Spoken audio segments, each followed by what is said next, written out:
Hello friends, अस्सलाम वालेकुम।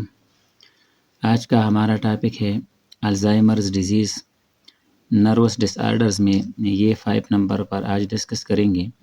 इससे पहले 4 और नर्वस डिसऑर्डर्स थे जिनको ऑलरेडी हम डिस्कस कर चुके हैं। Slowly progressive degenerative disease of brain, यानी ये ब्रेन की एक डिजेनरेटिव डिजीज़ होती है और ये स्लोली प्रोग्रेस करती हैं।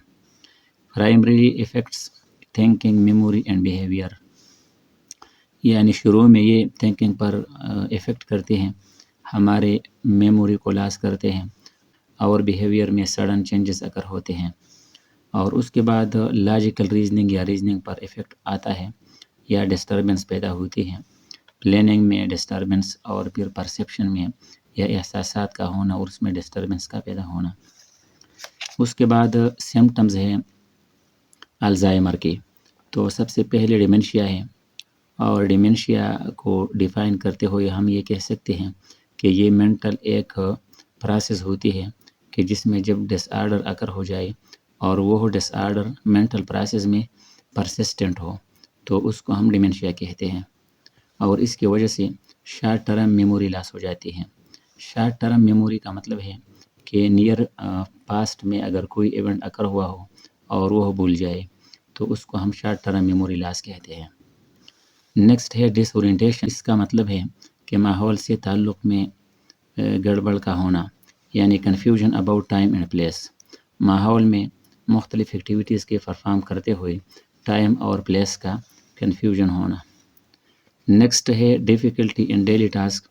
रोज़मर्रा के काम काजों में मुख्तलिफ़ मुश्किलात का सामना होना, यानी ड्यूटी करते हुए, मेकिंग फूड करते हुए डिफ़िकल्टी का सामना होना।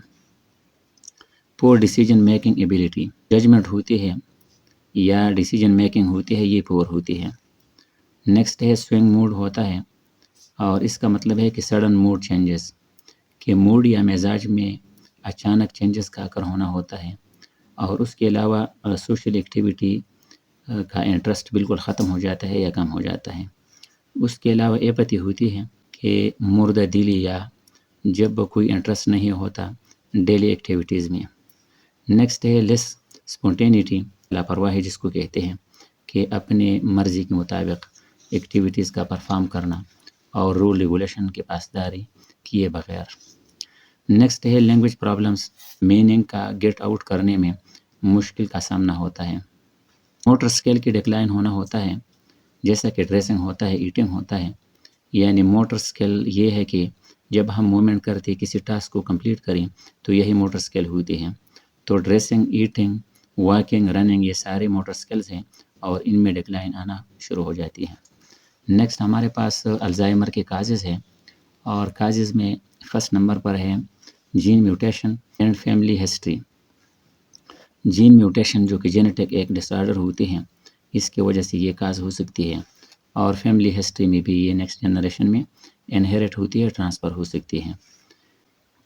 एज ओवर 85 50% चांस, पॉसिबली जो ज़्यादा ओल्डर एज के लोग होते हैं, यानी 85 या इसके ऊपर के एज के जो लोग होते हैं, उनमें 50% चांस होते हैं अल्जाइमर की।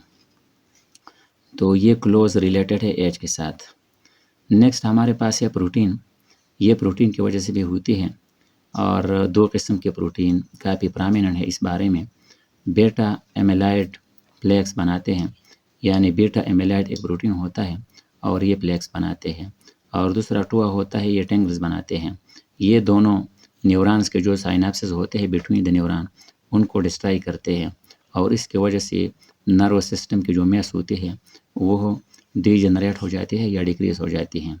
इसके अलावा ब्रेन इन्फ्लेमेशन, ये भी एक बेसिक काज है अल्जाइमर डिजीज़ की। Okay, thank you.